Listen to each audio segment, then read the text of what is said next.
What is a modern technology that humans should actually be terrified of? Smart homes. On the surface, they're convenience perfect. Lights that respond to your voice, thermostats that learn your habits, cameras that let you check your front door from anywhere in the world. It feels futuristic, efficient, seamless, intelligent. But you're not just upgrading your house, you're networking it. Every smart lock, every Wi-Fi camera, every connected appliance becomes a potential entry point, not just physically, digitally. These devices collect data constantly. When you're home, when you're asleep, when you're on vacation, that information doesn't just sit quietly in a box in your living room. It travels, it's stored, it's sometimes poorly secured. And the scary part isn't a dramatic Hollywood hacker sitting in a dark room, it's scale.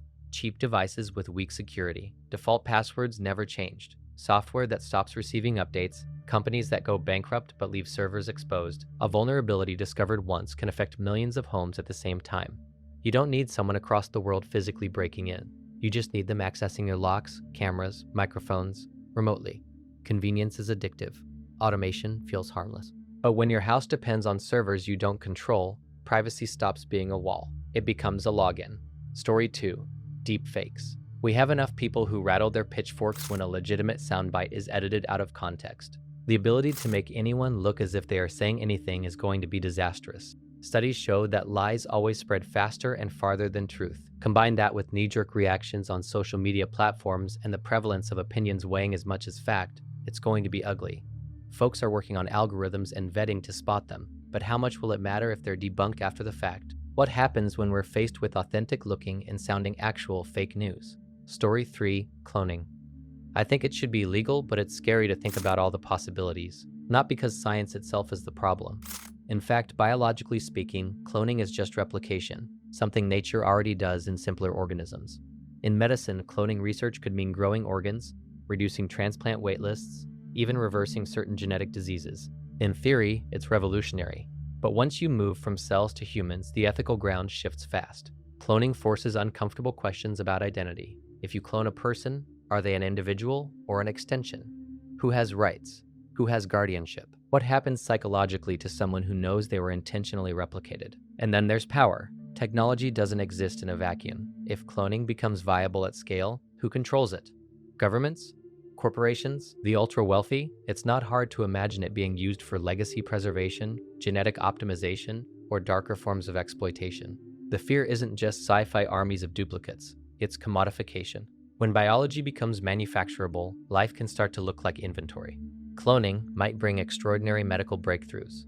But once humans can duplicate themselves intentionally, we're not just rewriting biology. We're redefining what individuality even means. Story 4. TikTok. Host of issues from screen addiction to pushing kids towards questionable content to keep them on the platform. On the surface, it's just short videos. Entertainment, creativity, a platform where anyone can go viral from their bedroom. It feels democratizing. Funny clips, trends, music, harmless scrolling. But it's not really about videos. It's about the algorithm. TikTok's recommendation engine is frighteningly good at learning what keeps you watching. Not what informs you, not what improves you. What keeps you there? The scroll is friction. The feedback loop is instant. Dopamine hits every few seconds. And for kids, that's rocket fuel. The platform doesn't just reflect attention, it shapes it. It nudges users toward more extreme versions of whatever they engage with. Fitness becomes body obsession. Productivity becomes hustle anxiety. Curiosity becomes conspiracy. The goal isn't balance. The goal is retention. The scariest part isn't a single piece of bad content. It's behavioral conditioning at scale. An app that understands psychological hooks better than most adults and is pointed directly at developing brains. TikTok isn't dangerous because it's foreign, trendy, or new. It's dangerous because it optimizes addiction. Quietly, efficiently, and constantly. And it's very, very good at it. Story 5. Personalized ads. I know when I Google anything, it's saved into whatever algorithm they use. But I don't need ads popping up in completely random places for something I Googled 10 minutes ago. On the surface, they're framed as helpful, more relevant, less random. Instead of seeing something you don't care about, you see something you just searched for. Efficient, targeted, convenient. But it's not really about convenience. It's about surveillance. When you Google something, it doesn't just disappear after the search results load. That query becomes data. It feeds into profiles, behavioral patterns, inferred interests, predictive modeling. And suddenly the thing you looked up once follows you across platforms, across apps, across devices. It's not magic, it's tracking. The unsettling part isn't the ad itself, it's the realization that your curiosity has been logged, categorized, and monetized within minutes. You searched in private, the ecosystem responded in public, and it goes deeper than products. Search behavior can reveal insecurity, health concerns, financial stress, relationship issues. The algorithm doesn't judge, it just records and optimizes. Personalized ads aren't scary because they're annoying. They're scary because they prove how closely you're being watched. Not by a person, by a system that never stops learning you and selling access to what it learns. Story 6. Artificial intelligence. We are playing with fire, and it's going to burn us at some point. Automation, efficiency, tools that write, design, diagnose, predict. AI can accelerate medical research, optimize logistics, and eliminate repetitive labor. In theory, it frees humans to focus on higher-level thinking. But we're not just building tools anymore. We're building systems that learn. And that's where it gets uncomfortable. AI doesn't understand the way humans do. It optimizes. It identifies patterns and maximizes outcomes based on objectives were sometimes poorly defined. If the incentives are flawed, the behavior will be too. Scaled mistakes don't stay small, they multiply. There's also the power concentration issue. The most advanced AI systems are controlled by a handful of corporations and governments. The entities with the most data and compute shape the direction of the technology. That imbalance matters. Then there's labor displacement, deepfakes, information manipulation at scale. When intelligence becomes replicable and cheap, authenticity becomes harder to verify. The fear isn't that AI wakes up tomorrow. It's that we deploy systems we don't fully understand, driven by competition and speed, not caution. Fire built civilization. It also burns when mishandled. AI isn't evil, but we are absolutely playing with something powerful enough to reshape society faster than we can adapt. AI and robots. On the surface, they're impressive. A robot wins a simple game of rock, paper, scissors and cracks a joke about dominating the human race. It sounds funny, harmless, a scripted line meant to go viral. But the joke lands because it taps into something real. We're building machines that can learn, adapt, and operate in the physical world. Not just chatbots, but robotic systems tied to AI models that can see, move, and make decisions. That combination changes things. Software can influence thought. Hardware can influence reality. People like Elon Musk have publicly warned about uncontrolled AI development, and he's not alone.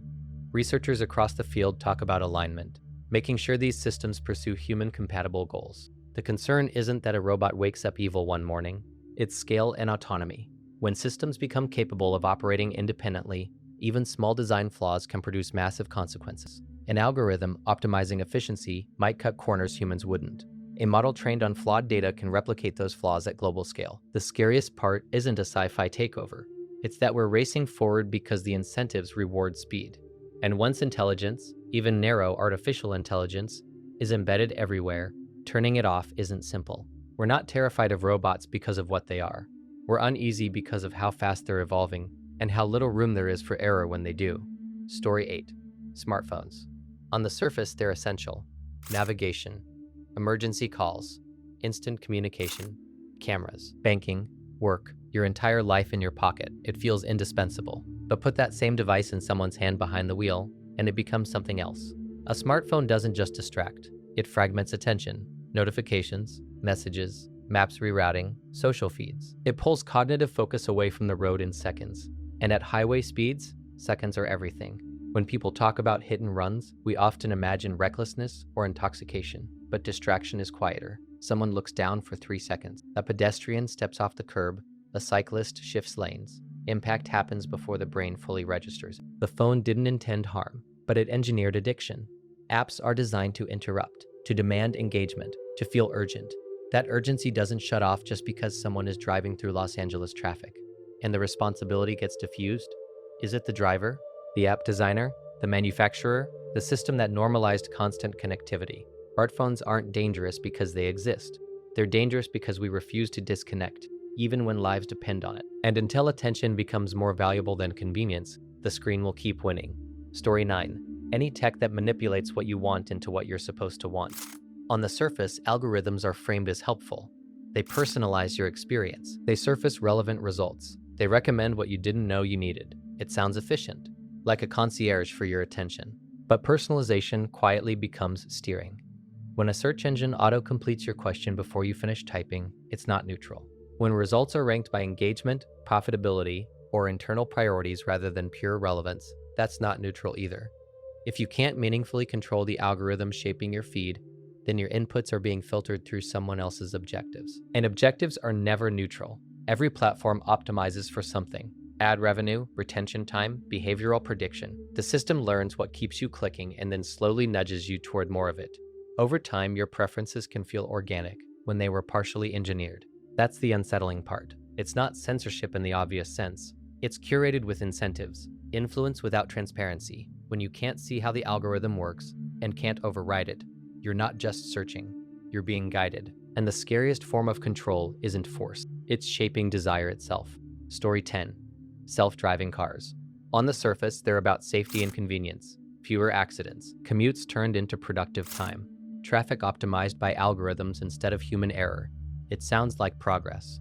But once you remove the steering wheel, you remove ownership in a subtle way. Driving stops being a skill and starts being a service. If the vehicle operates on proprietary software, requires continuous updates, and depends on centralized networks, control shifts from the driver to the provider. Mobility becomes conditional, tied to subscriptions, permissions, compliance. And here's the part most people don't think about. If access to roads and routing is software controlled, destination access can be influenced too.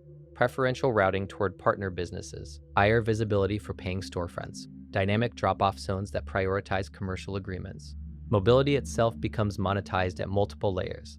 It's not just pay to ride, it could quietly become pay to be reachable. Store owners might one day need platform agreements just to remain frictionless destinations in a self-driving ecosystem. If the algorithm controls the flow of traffic, it controls economic visibility. Self-driving cars aren't just transportation tech, they're infrastructure software. And when infrastructure becomes privately controlled code, movement itself becomes negotiable. Story 11. Voice assistants. Siri, Alexa, the always listening layer in the room. On the surface, they're harmless. Set a timer, play a song, turn off the lights, ask about the weather. It feels domestic, friendly even. You say please and thank you out of habit, or maybe just in case. And that just in case feeling is interesting, because the device only works by listening. Even if it's technically waiting for a wake word, it's still monitoring for it. Microphones are embedded in kitchens, bedrooms, offices. Audio gets processed, sometimes stored, sometimes reviewed to improve the service. The convenience is real, but so is the trade. You're normalizing a constant, passive observer. It's not that Siri is secretly plotting anything. It's that we've grown comfortable installing corporate-owned listening devices into the most private spaces of our lives. We joke about it, we anthropomorphize it, we thank it. And over time, the boundary shifts. The fear isn't that it becomes self-aware, it's that we become desensitized to surveillance. When you feel the need to be polite to a machine just in case, that's not paranoia. That's an instinct reminding you that something in the room is always listening, and you don't fully control it. Story 12. Genetic modification powerful enough to erase a species. On the surface, it sounds like a solution. Mosquitoes that don't carry malaria, invasive rodents eliminated from fragile ecosystems, crops protected without chemical overload.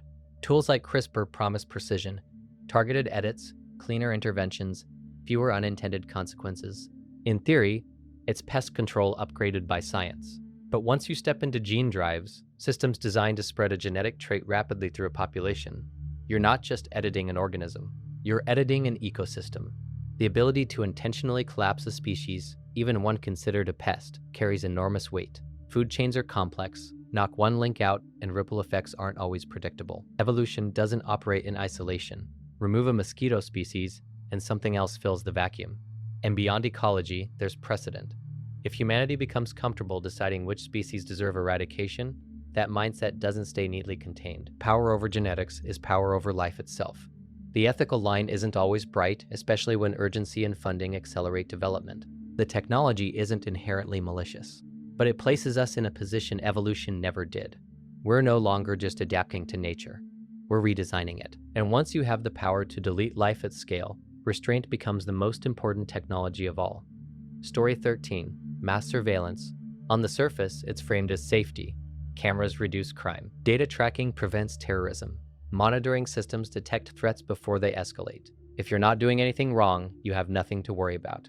That's the slogan. But surveillance doesn't just watch criminals. It watches everyone. Every camera on a street corner, every license plate reader, every metadata log from your phone, every location ping, every purchase recorded. Individually, they seem minor. Together, they form a detailed behavioral map of entire populations. And the map doesn't forget. The issue isn't just privacy, it's a power imbalance. When institutions can see citizens clearly, but citizens can't see how the data is used, stored, or interpreted, accountability tilts. Patterns can be flagged, profiles can be built, predictions can be made. Even if intentions start noble, systems outlive administrations. Policies shift. Definitions of threat evolve. The chilling effect is subtle. People speak a little less freely, protest a little less boldly, search a little more cautiously. Mass surveillance doesn't need to knock on your door to change behavior. It just needs you to know it's there. And when being watched becomes normal, freedom quietly recalibrates itself around observation. Story 14. Cyber attacks. On the surface, they sound abstract. Data breaches, leaked emails, some company pays ransom and moves on. It feels digital, annoying, expensive, but distant from daily life. Until you realize how much of daily life runs on connected systems. Your banking isn't just an app. It's a network of servers, clearinghouses, authentication systems. Traffic lights aren't isolated timers anymore. They're coordinated grids. The electric grid is monitored and balanced by software. Water treatment plants rely on automated controls. All of it is online, or at least networked. And the scary part isn't a lone hacker in a hoodie. It's a coordinated disruption. Freeze financial transactions for 48 hours. Disable power in a major city. Manipulate traffic signals during rush hour. Corrupt water treatments. You don't need bombs when you can destabilize infrastructure from a keyboard. The public rarely sees how fragile these systems can be because redundancy and cybersecurity teams quietly keep things running. But complexity increases attack surface. Every connected device is another door. Cyber attacks aren't terrifying because they steal information. They're terrifying because they can interrupt normalcy. And modern society runs on the assumption that systems will always just work. Story 15. Biometrics. I'm not so much worried about the fingerprint scanner on my phone, but facial recognition?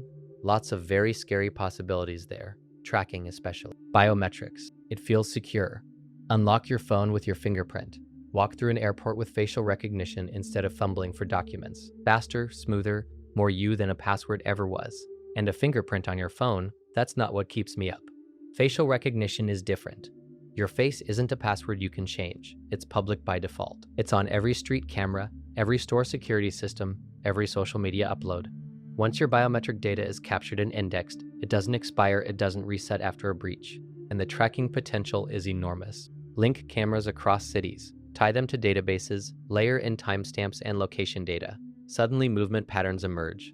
Who you meet, where you go, how often, not because you volunteered the information, but because your face passed by a lens. It doesn't require dramatic abuse to be unsettling, just normalization. If identification becomes automatic and constant, anonymity disappears quietly. Not through laws, through infrastructure. Biometrics aren't scary because they unlock your phone. They're scary because they can unlock you, everywhere, without your consent. And once your body becomes the credential, there's no logging out. Story 16. The subscription model.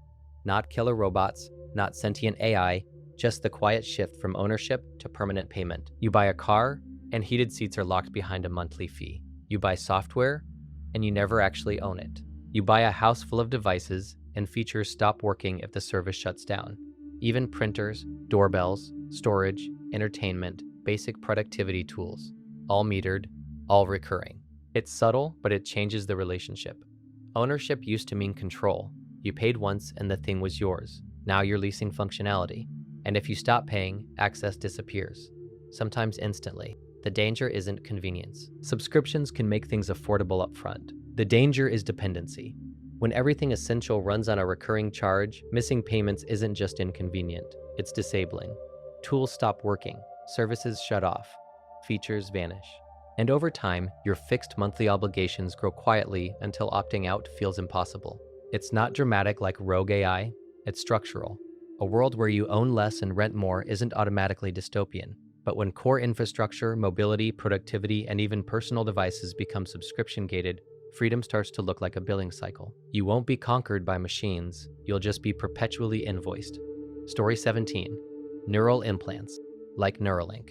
Connecting the human brain directly to a computer sounds like science fiction, but it's already moving into clinical reality. The stated goal is medical, helping paralyzed patients communicate, restoring movement, potentially treating neurological disorders. That's not dystopian, That's extraordinary. But when you're talking about implanting hardware into the brain, the margin for error isn't small. Surgery carries risk. Hardware can fail, software can glitch. The brain isn't a smartphone you can reboot. If something malfunctions inside the skull, the consequences aren't trivial. Then there's the data layer. A brain-computer interface would, by definition, translate neural signals into digital information. That doesn't mean it can read thoughts in the sci-fi sense.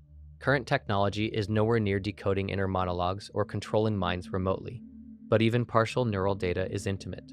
If such systems ever became widespread and network-connected, cybersecurity would become existentially important. Realistic fear isn't instant mind control.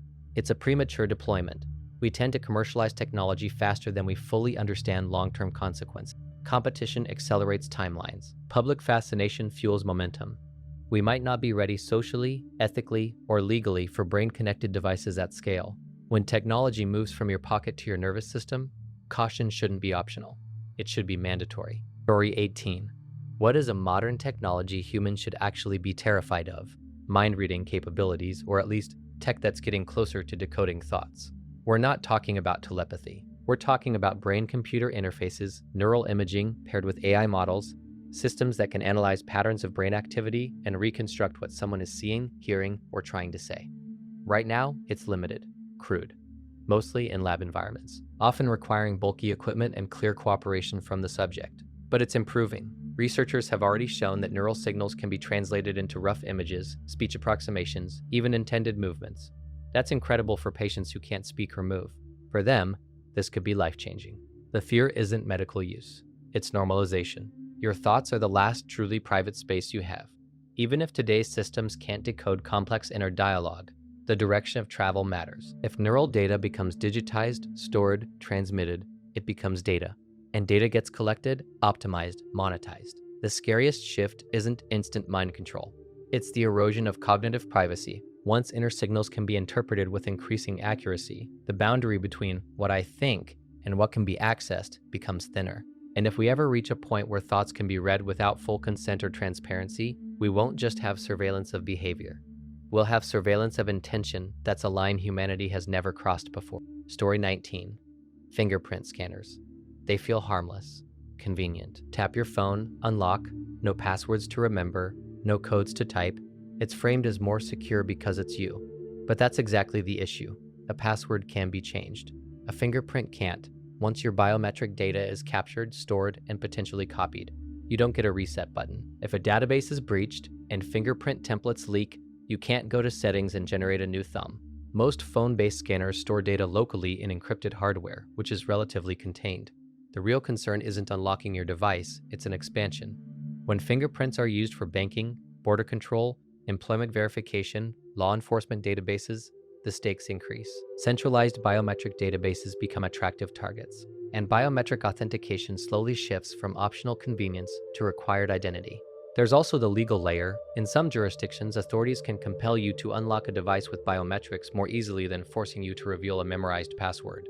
Your body becomes the key, and potentially the leverage. Fingerprint scanners aren't dramatic. They're subtle. They normalize turning your biology into a credential. And once your body becomes your password, losing control of it isn't theoretical. It's permanent. Story 20. It's not the technology itself. It's people in high positions of power who can exploit what technology is capable of. Tools are neutral. Algorithms, surveillance systems, AI models, data analytics platforms, they don't have intent. They execute objectives. The real variable is who sets those objectives. When someone with enormous authority gains access to mass data collection, predictive analytics, behavioral modeling, and automated enforcement systems, scale changes everything. Influence becomes precise.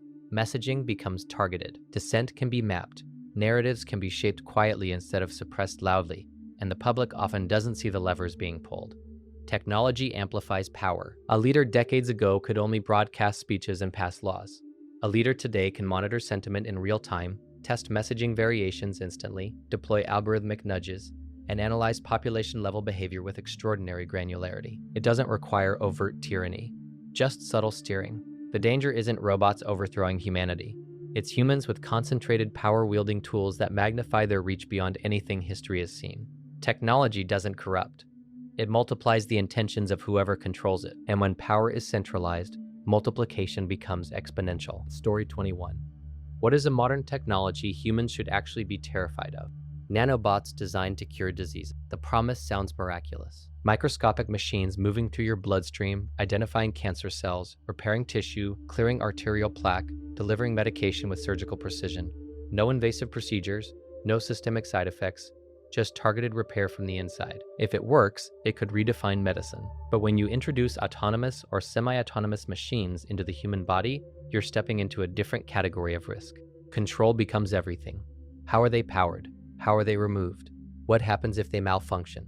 What if software errors cause them to target the wrong cells?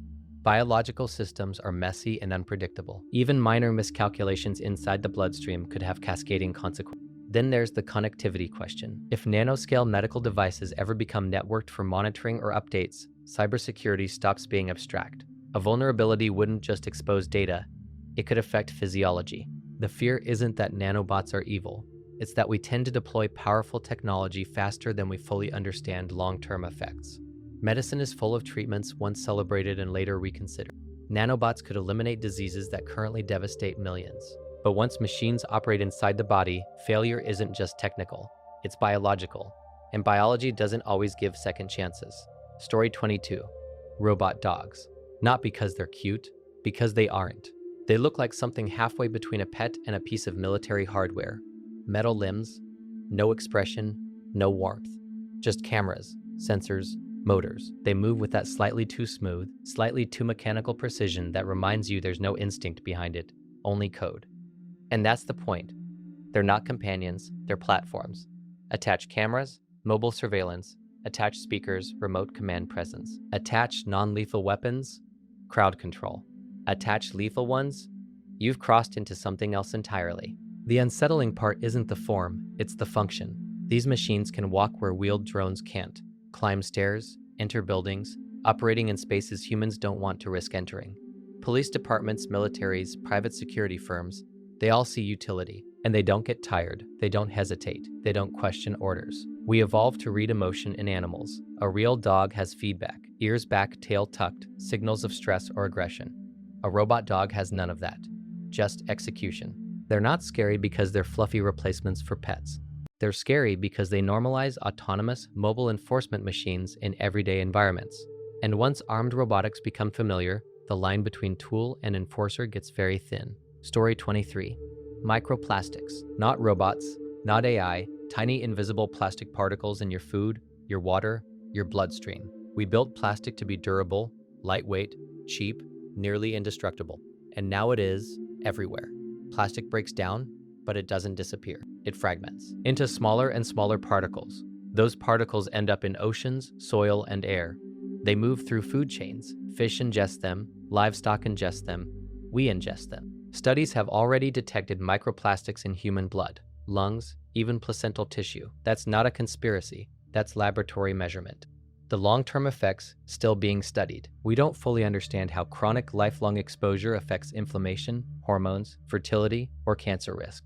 We introduced a synthetic material into every ecosystem on Earth within a century, and now we're only beginning to measure the biological consequences. This isn't dramatic like a sudden disaster. It's slow, cumulative.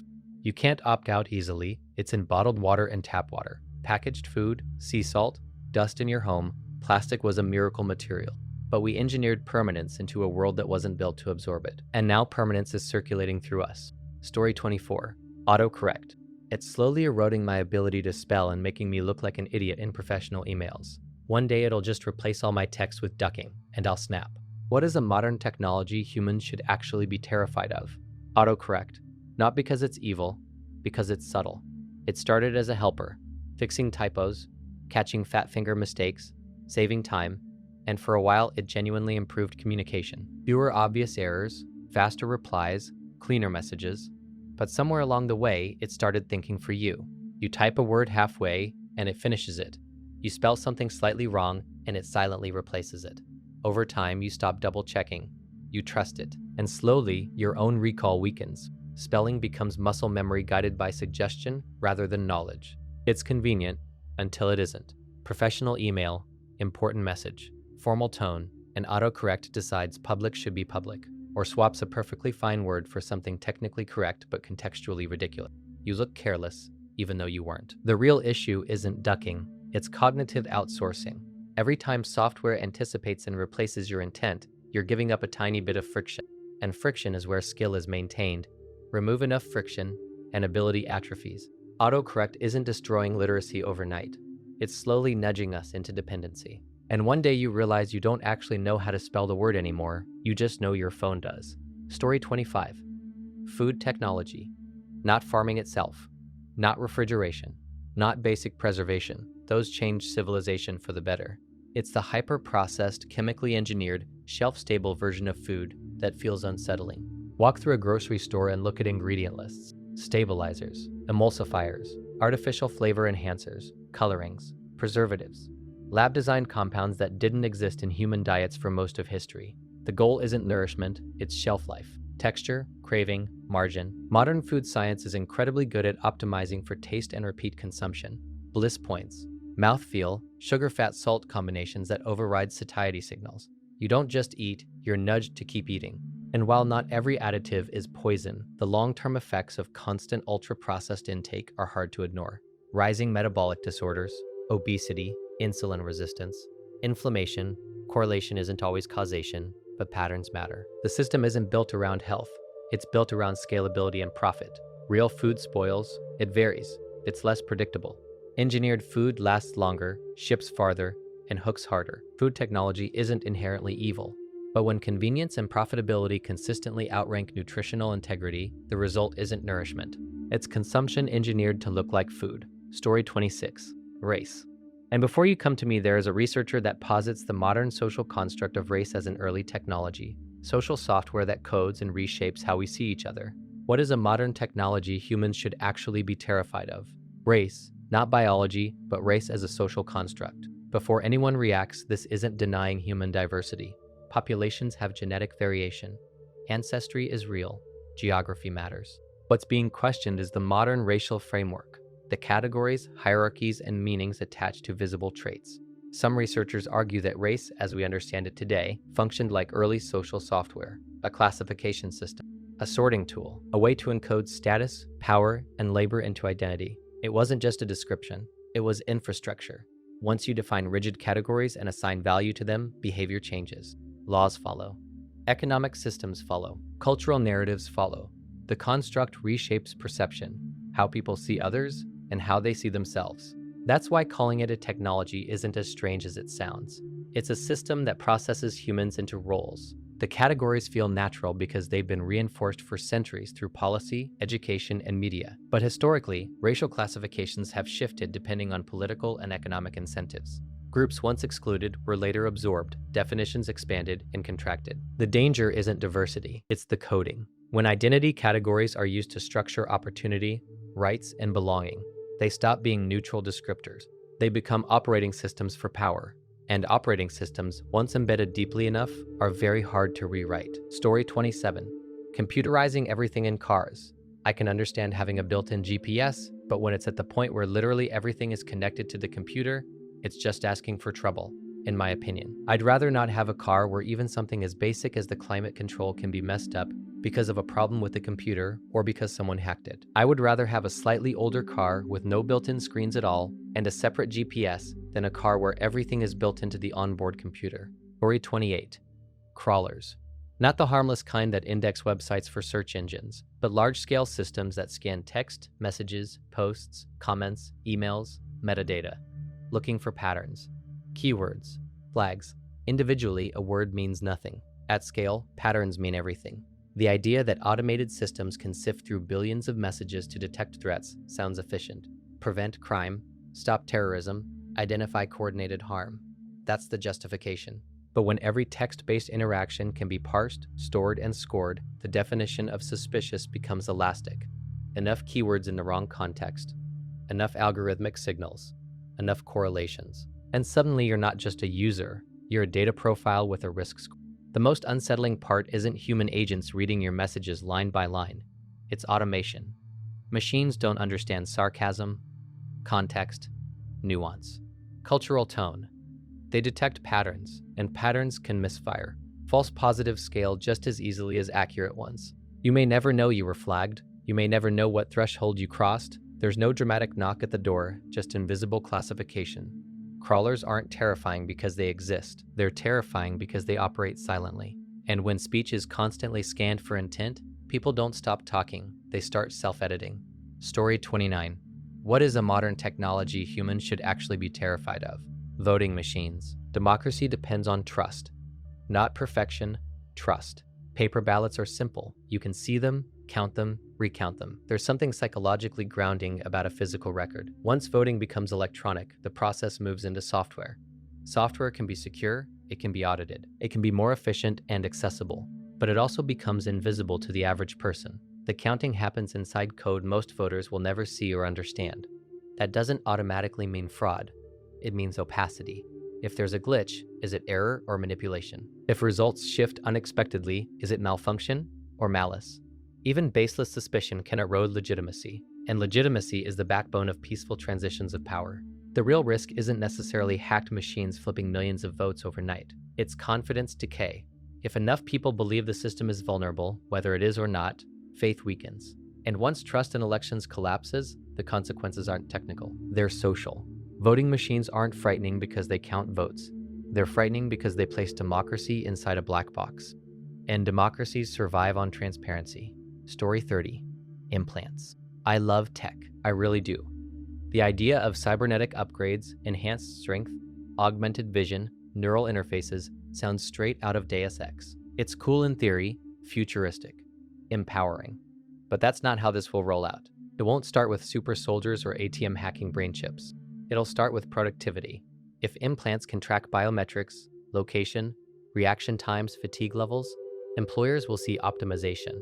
Warehouses monitoring movement efficiency, delivery drivers tracked down to the second, office workers with cognitive metrics tied to performance dashboards. And once it's framed as safety or performance enhancement, resistance gets harder. Just wear it during shifts. It helps prevent burnout. It improves team efficiency. Then the data conversations begin. Hey, Sergeant, our records show you average 20 minutes a day in the restroom. The team average is 10. It'll feel like HR analytics. The danger isn't glowing cyber arms. It's internalized surveillance. When monitoring moves from your badge to your body, the boundary between work and self blurs. You're not just clocking in, you're being measured. And once your biology becomes a workplace metric, opting out won't feel like a choice. It'll feel like unemployment.